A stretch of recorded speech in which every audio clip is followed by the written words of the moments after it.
어제 저녁 CBS 라디오 박재홍의 한판 승부에서 국민의힘 한동훈 전 대표와 정의당 장혜영 전 의원이 맞붙었습니다. 주제는 쿠팡 새벽 배송 금지, 노동자의 과로사 문제를 놓고 벌어진 토론이었는데요. 이 토론이 벌어진다고 했을 때 저는 걱정했습니다. 요즘 진보를 자처하는 페미니즘의 언어, 페미니즘 진영의 언어, 그 단정적이고 억압적인 말투, 즉 장혜영의 말투, 또다시 도마 위에 오르는 것 아닌가 하는 점에서 말입니다.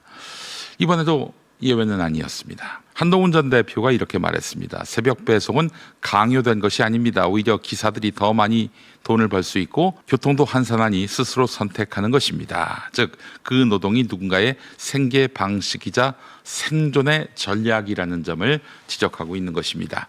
이에 대해서 장혜영 전 의원은 죽음을 각오한 일터를 선택하는 것까지 자유라고 말할 수 없다라고 반박했습니다. 표면상으로는 그럴듯한 말입니다. 그러나 의학적 원칙은 분명하지요. 야간 노동은 건강에 유해하고 하지 않는 것이 최선입니다. 밤에는 자야 하고 일은 낮에 해야 한다. 네, 맞습니다. 그런데 공동체 유지에 필수적인 야간 노동은 그 부작용을 최소화하는 대책이 필요하지 법으로 금지할 일인가, 이런 또 반론에 직면하게 됩니다. 제한하든지 보상하든지 기술적으로 대체할 것인지, 이런 논의도 대안으로 모색될 수 있는 것입니다. 복잡해요. 그리고 다양합니다.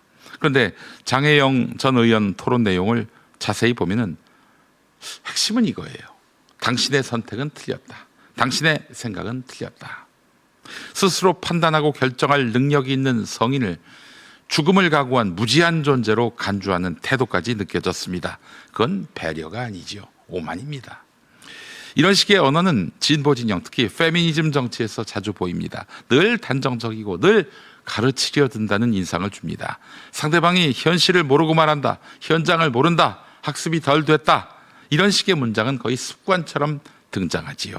그런데 그 말 속에는 너는 모르고 나는 안다, 나는 현실적이고 너는 무지하다, 이런 우월감이 숨어 있습니다. 이건 대화가 아니라 훈계고 토론이 아니라 설교입니다. 이번 토론에서도 장혜영 전 의원은 지금 논의할 주체는 택배 과로사 문제로 한정돼 있다라면서 다른 심야 노동의 문제를 언급하려 한 한동훈 전 대표의 질문을 회피했습니다. 앵커가 정한 주제라면서 빠져나가려고 했지만 그건 변명에 불과한 것입니다.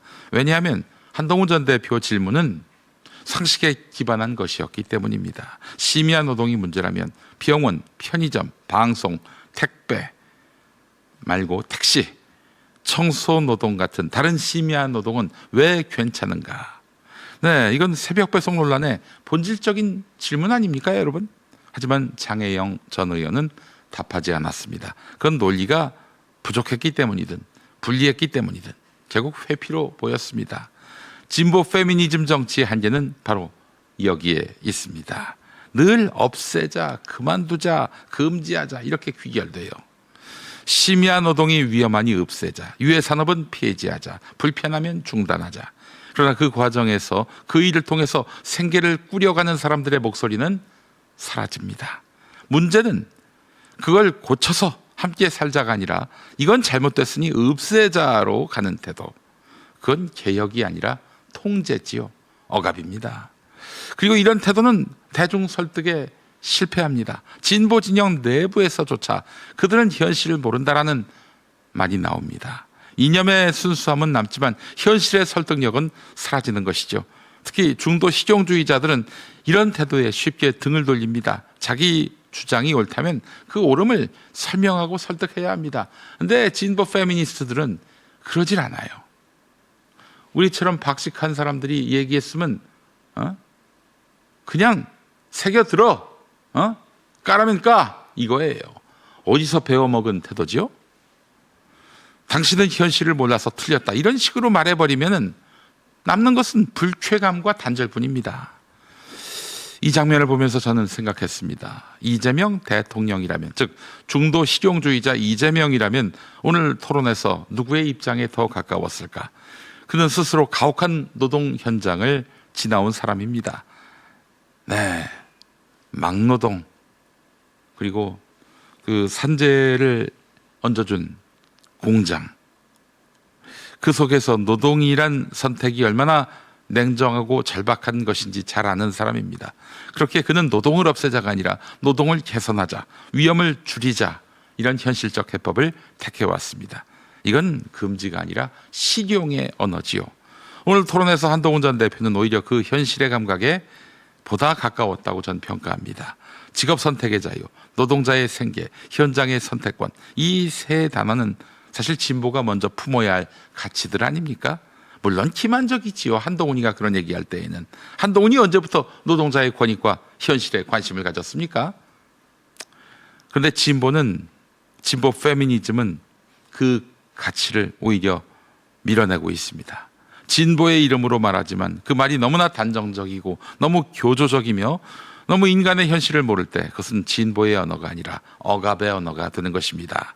저는 진보가 다시 말의 품격을 회복해야 한다고 생각합니다. 단정 대신 질문을, 교조 대신 대화를, 금지 대신 개선을 말해야 합니다. 그게 진짜 진보의 품격 아닐까요?